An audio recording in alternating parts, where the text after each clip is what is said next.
காய் கட் பண்ணி பொரியல் செய்கிறதுக்கு நேரம் இல்லாத நேரத்தில் இந்த மாதிரி முட்டையை உடச்சி ஊற்றி தாங்க நான் குழம்பு செய்வேன். காலையில் எழுந்திருக்க லேட்டானதால் இன்றைக்கி முட்டையை உடச்சி ஊற்றி தான் குழம்பு வச்சுருக்கேன். சரி வாங்க என்னோடய செய்முறையை பார்க்கலாம். சேனல் வீடியோ முதல் முறை பார்க்குறீங்கன்னா சப்ஸ்கிரைப் பண்ணிக்கோங்க ஃப்ரெண்ட்ஸ்.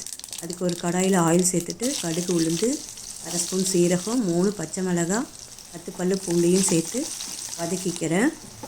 ஒரு கொத்து கருவேப்பிலையும் 2 பொடியாக கட் பண்ண வெங்காயத்தையும் அதோடு சேர்த்து வதக்கிக்கிறேன். வெங்காயம் வதங்கினதும் 3 தக்காளியை பொடியாக கட் பண்ணி அதோடு சேர்த்துக்கிறேன். தக்காளி வதங்கிறதுக்காக 1/2 ஸ்பூன் சால்ட்டு சேர்த்து வதக்கிக்கிறேன். வெங்காயம் தக்காளி நல்லா வதங்கினதும் தேவையான அளவுக்கு மஞ்சத்தூளும் குழம்பு மிளகாத்தூளும் சேர்த்துக்கிறேன். மிளகாத்தூள் பச்சை வாசனை போகிற வரைக்கும் வதக்கி விட்டுக்கிறேன். கடாயில் 1/2 லிட்டர் தண்ணி சேர்த்து வெங்காயம் தக்காளி எல்லாத்தையும் நல்லா மிக்ஸ் பண்ணி விடலாம். இப்போ குழம்புக்கு தேவையான அளவுக்கு உப்பு சேர்த்து கொதிக்க விடலாம். குழம்பு ஒரு 5 நிமிஷத்துக்கு கொதிச்சிச்சின்னா போதும். ஸ்டவ்வை லோ ஃப்ளேமில் வச்சுக்கலாம். எத்தனை முட்டை சேர்த்துக்கணுமோ அத்தனை முட்டையையும் குழம்புல உடச்சி ஊற்றிக்கலாம். நான் 4 முட்டை எடுத்திருக்கேன்.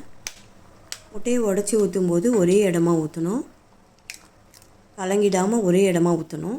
முட்டை வேகிற வரைக்கும் ஸ்டவ்வை லோ ஃப்ளேம்லேயே வச்சு வேக வச்சுக்கணும். பாருங்கள் வீடியோவில் தெரிகிற மாதிரி முட்டை வேகிறதுக்கு முன்னாடி நம்ம கரண்டியை வச்சு கலக்கக்கூடாது. நல்லா வெந்ததுக்கப்புறம் கரண்டியை வச்சு நல்லா மிக்ஸ் பண்ணி விட்டுக்கலாம். முட்டை வேகிற வரைக்கும் ஸ்டவ் லோ ஃப்ளேம்லேயே வச்சுக்கலாம். முட்டை நல்லா வெந்ததும் ஒரு கைப்பிடி கொத்தமல்லியை குழம்பு மேலே தூவி கரண்டியால் நல்லா மிக்ஸ் பண்ணிக்கிறேன். கொத்தமல்லியை தூவி ஒரு 2 நிமிஷத்துக்கு கொதிச்சிச்சின்னா நமக்கு உடச்சி ஊற்றின முட்டை குழம்பு ரெடி ஆகிடும். ரொம்ப டேஸ்ட்டாக இருக்கும். முட்டையை உடச்சி ஊற்றும் போது கலக்கக்கூடாது. ட்ரை பண்ணுங்கள் ஃப்ரெண்ட்ஸ்.